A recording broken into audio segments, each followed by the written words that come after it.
Hello everyone, my name is Sagar Kaushik. और आज मैं आपके सामने अपने कुछ जो मैंने यूपीएससी की प्रिपरेशन की है उसके कुछ ग्लिम्सेस और जो जो चीज़ें मैंने फॉलो की हैं मैं वो शेयर करने के लिए आपके सामने हूँ यहाँ पे। सो बेसिकली मेरी स्कूलिंग दिल्ली से हुई है, बट मैं बेसिकली उत्तर प्रदेश से बिलोंग करता हूँ। मैंने ट्वेल्थ में मेरे पास साइंस स्ट्रीम थी एंड उसके बाद मैंने बीटेक किया from Maharaja Agrasen institute of technology, IP university. उसके बाद जब मैं सेकेंड ईयर में था अपनी ग्रेजुएशन के, then I heard about UPSC and from then onwards I started preparing for it. मेरी प्रिपरेशन में मैंने रिटर्न प्रिपरेशन के लिए सिर्फ और सिर्फ बेसिक रिसोर्सेज फॉलो किए, बिकॉज वो सबसे इम्पोर्टेंट जो मैंने फॉलो किया है वो मैंने प्रीवियस ईयर क्वेश्चंस का एनालिसिस करके मैंने उसके अकॉर्डिंग ये समझा है कि यूपीएससी आपसे क्या कम्युनिकेट करना चाहती है। बिकॉज किसी चीज़ को जानने के लिए हमें उसके साथ कम्युनिकेट करना पड़ेगा and if we consider UPSC as a person, तो हम ये हमें ये कोशिश करनी पड़ेगी कि वो हमसे एक्सपेक्ट क्या कर रहा है। एंड जितना मैंने एनालिसिस किया है उसके और यूपीएससी से हमारा कम्युनिकेशन सिर्फ और सिर्फ थ्रू सिलेबस और प्रीवियस ईयर क्वेश्चंस हो सकता है। और जब मेरे को ये बात रियलाइज़ हुई तब मैंने प्रीवियस ईयर क्वेश्चंस का एनालिसिस करना शुरू किया फ्रॉम 1979 ऑनवर्ड्स, नॉट फ्रॉम 2000 और 2010। I have gone through previous year from 1979 onwards. उसके बाद मैंने प्रीवियस ईयर क्वेश्चंस पिकअप किए एंड उनको जो हमारा सिलेबस है यूपीएससी का उसके अकॉर्डिंग बाइफरगेट किया। फॉर एग्जांपल एंशिएंट हिस्ट्री के क्वेश्चंस अलग किए, मेडिवल के अलग किए, देन मॉडर्न के अलग किए, पॉलिटी इकोनॉमी अलग, देन उसमें भी मैंने सब सेक्शंस में डिवाइड किया उसको। फॉर एग्जांपल एंशिएंट में स्टोन एज के क्वेश्चंस अलग एक शीट पे लिए, उसके बाद बुद्धिज्म से रिलेटेड अलग, जैनिज्म से रिलेटेड क्वेश्चंस अलग। देन जब भी मैं अपने रिसोर्सेज को फॉलो करता था तब मैं वो क्वेश्चंस अपने सामने रखता था कि यूपीएससी किस तरीके से क्या पूछना चाह रही है। उसके जो फेवरेट टॉपिक्स हैं वहाँ से वो कौन कौन से फेवरेट टॉपिक है और वहाँ से वो क्या पुट ऑन कर रही है। एंड कमिंग टू रिसोर्सेज, मैंने बेसिक एनसीईआरटी फॉलो की। फॉर एग्जांपल एंशिएंट हिस्ट्री के लिए आर एस शर्मा, मेडिवल के लिए Romila Thapar and modern history के लिए बिपिन चंद्र फॉलो की, पॉलिटी के लिए जो हमारी बाइबल है लक्ष्मीकांत। उसके बाद इकोनॉमी के लिए मैंने मुनाल सर के वीडियोस से काफ़ी हेल्प ली और उनके नोट्स मैंने रीड किए। साइंस एंड टेक के लिए मैंने बेसिकली जो हमारी 9th-10th की एनसीईआरटी है और करंट अफेयर है उससे उसको लिंक करके उसको स्टडी की। फॉर एग्जांपल बायोटेक्नोलॉजी वाला पार्ट है वो हमारी 12th की एनसीईआरटी में है, वहाँ से मैंने उसको पिक किया बेसिक्स के लिए और फिर उसको करंट अफेयर से कोप अप किया, अपडेट किया। देन इंटरनल सिक्योरिटी के लिए एक challenges to internal security of India, एक मैग्रो हिल की बुक है, वो मैंने रेफ़र की। ज्योग्राफी के लिए मैंने एनसीईआरटी फॉलो की 9th, 10th, 11th and 12th, उसको प्रीवियस ईयर क्वेश्चंस के साथ अलाइन करके उससे प्रिपरेशन अब मेरे की मैंने उसके लिए। Then coming to subjective part, मैंने एससी के लिए प्रैक्टिस की और मैंने जो प्रैक्टिस की वो प्रीवियस ईयर्स के जो क्वेश्चंस पूछे हुए यूपीएससी ने उनके अकॉर्डिंग प्रैक्टिस की। And frankly speaking I have not done any test series, because उनके जब मैंने एनालिसिस किया कि यूपीएससी के प्रीवियस ईयर में क्वेश्चंस किस तरीके से पूछ रही है वो मेरे को थोड़ा सा मिसमैच लगे। दैट हो सकता है कि मेरे थिंकिंग प्रोसेस में या मेरे एनालिसिस में कुछ गलत हो, लेकिन मैंने फ्रैंकली स्पीकिंग मैंने टेस्ट सीरीज फॉलो नहीं की। अब मैंने सिर्फ प्रीवियस ईयर्स जितने भी क्वेश्चंस हैं मेंस में यूपीएससी ने जितने भी क्वेश्चंस पूछे सिर्फ और सिर्फ उनकी प्रैक्टिस की घर पे, और उसको अपने जो भी मेरे टीचर्स थे उनसे कंसल्ट किया कि सर मैं कहाँ पे लैग कर रहा हूँ कहाँ पे नहीं, वो चीज़ें मैंने उसमें फिर अपना सुधार किया।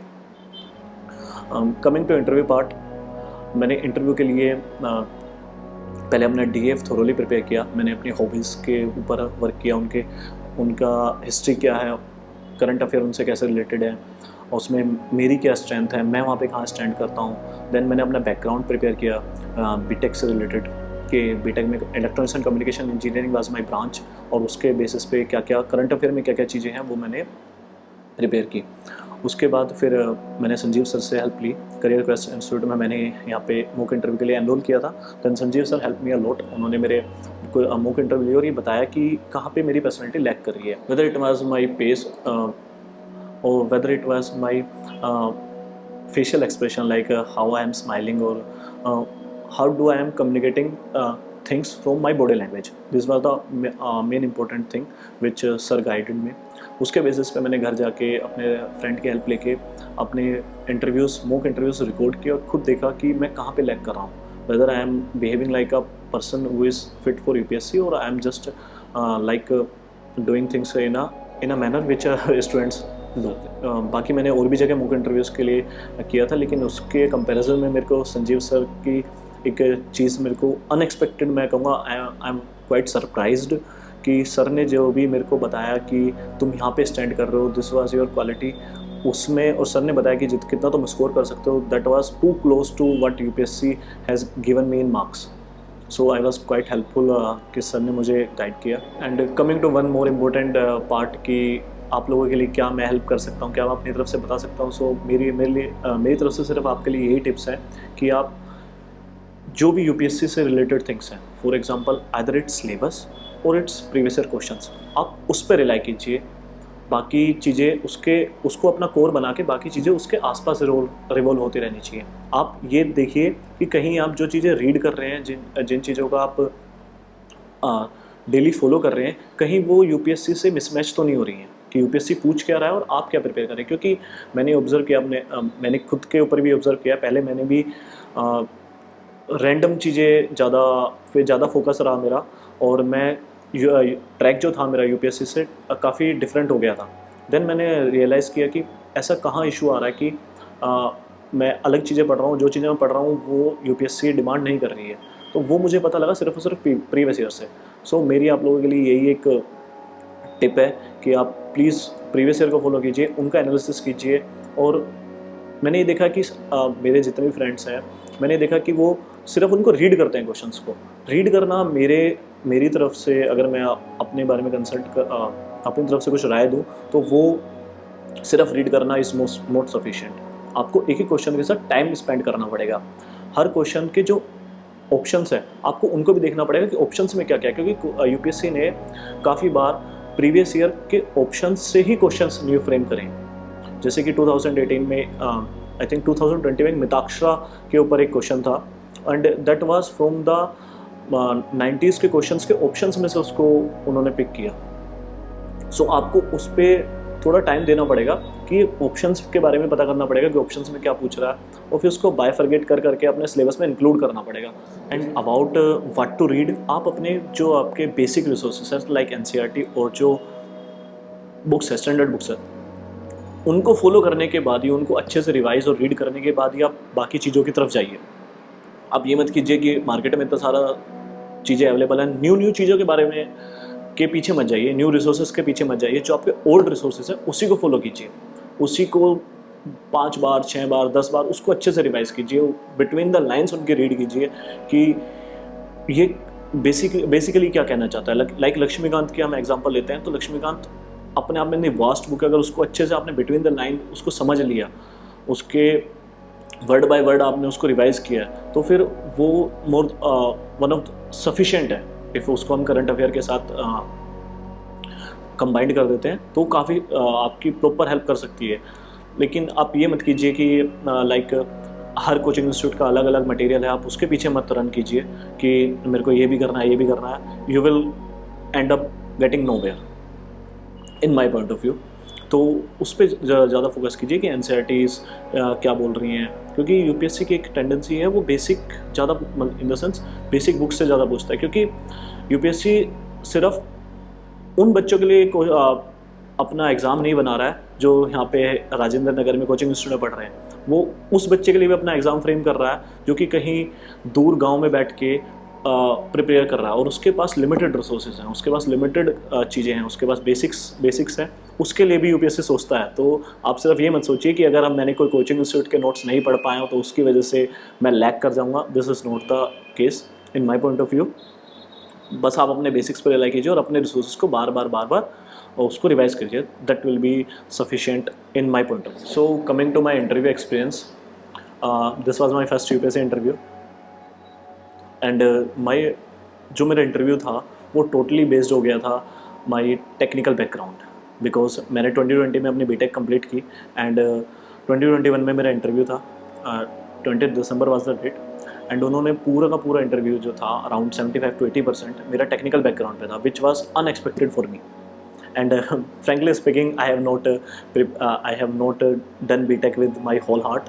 So I was just there to get a bachelor's degree because मैंने पहले ही मन बना लिया था कि मैं यूपीएससी के लिए जाऊंगा. एंड मैंने एक चीज़ नोटिस की है कि यूपीएससी के जो इंटरव्यूअर हैं वो इस चीज़ पे ज़्यादा फोकस नहीं कर रहे थे कि तुम्हें कितना आता है, बिकॉज वे जानबूझ के वो चीज़ें पूछ रहे थे जो मेरे को नहीं आती थी. And I have conveyed them कि sir I have not done BTech in my full capacity, but then only they were repeating the same things. For example, technical questions. They have asked me which wire would you use, like HDMI or Cat6. I was like, I have no idea which wire has to be used. तो मैंने ये notice किया कि दे वर more into कि आप चीज़ों को कैसे हैंडल करते हो, आप प्रेशर में तो नहीं आ रहे हो, आपकी बॉडी लैंग्वेज क्या है, आप कैसे कन्वे कर रहे हो चीज़ों को. क्योंकि आई थिंक नॉलेज का टेस्ट वो ऑलरेडी कर चुके हैं आपके ऑब्जेक्टिव एंड सब्जेक्टिव पेपर में, वो ऑलरेडी आपके नॉलेज का टेस्ट कर चुके हैं. वहाँ पे वो सिर्फ ये देखना चाहते हैं कि आप प्रेशर को कैसे हैंडल करते हो. Do you have qualities like an officer और you are just a guy who have mug up the things and rote them in the subjective papers. So focus interview के लिए आप फोकस कीजिए आपकी बॉडी लैंग्वेज में and how you are behaving and handling the things. आप pressure में तो नहीं आ रहे हो, आप फंबल तो नहीं कर रहे हो, आप चीज़ों को लेकर टेंस तो नहीं हो जा रहे हो. अगर आपको कोई चीज़ नहीं आ रही है, so just say them sir I am not aware about it and I have no idea about it. Maybe वो कितनी ही बेसिक चीज़ हो, अगर नहीं आ रही है तो आप उसको क्लियरली बोल दीजिए कि सर मेरे को आइडिया नहीं है. और दिस इज़ ह्यूमनली कि कोई चीज़ अगर आपको ये तो नहीं हो सकता ना कि आपको हर चीज़ आती रहे, चाहे वो दूसरे पर्सन के लिए कितनी भी बेसिक हो, लेकिन हो सकता है ना कि आपने उसके बारे में नहीं पढ़ा. So this is quite okay. बस आप वहाँ पे ब्लफ मत कीजिए, आप झूठ मत बोलिए कि नहीं सर आप कुछ भी रैंडमली नहीं बोल सकते. लाइक हम ग्रेजुएशन के एग्जाम्स में करते हैं कि हमें नहीं आ रहा होता, हम फिर भी लिख देते हैं कि जो भी आसपास का आता होगा. वो मत कीजिए यूपीएससी इंटरव्यू में. मेरे अकॉर्डिंग टू मी आपको जो आता है उसका क्लियर कट आंसर कीजिए जो वो पूछ रहे हैं, और नहीं आता सो बड़े प्यार से उनको मना कीजिए कि sir I am not aware about it, and they will consider this thing कि हर पर्सन को हर चीज़ नहीं आ सकती है. So this is from my side. Thank you.